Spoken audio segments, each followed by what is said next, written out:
या नौजवानों तव्हां लाइ हिकिड़ी तमामु ज़बरदस्त हिकिड़ी अपॉर्चुनिटी आई आहे। जेकॾहिं तव्हांखे ॿाहिरि मुल्क वञिणो आहे, पाकिस्तान खां ॿाहिरि कमाइणो आहे, सुठी जॉब तव्हांखे खपे, त हाणे सिंध गवर्नमेंट जे तरफ़ां 4 साल जो नर्सिंग जो कोर्स करायो वञे थो, जेको फ्री ऑफ कॉस्ट आहे।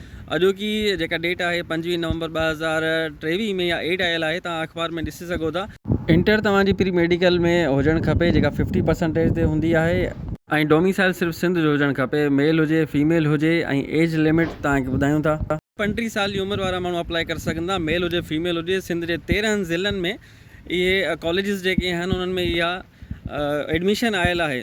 नर्सिंग खे तव्हां घटि न सम्झो, ॿाहिरि मुल्कनि में नर्सिंग जो तमामु वॾो वैल्यू आहे। ऐं असांजा काफ़ी सारा अहिड़ा दोस्त आहिनि जेके ॿाहिरि मुल्क में सुठो भलो जॉब कनि था नर्सिंग जे बेसिस ते ई।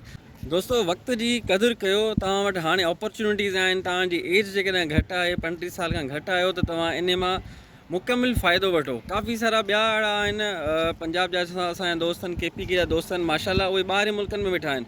लेकिन असांजा माण्हू लिमिटेड हिते ओॾे ई ॿाहिरि मुल्कनि में आहिनि। हिदायत साहब कुझु चवणु चाहींदो?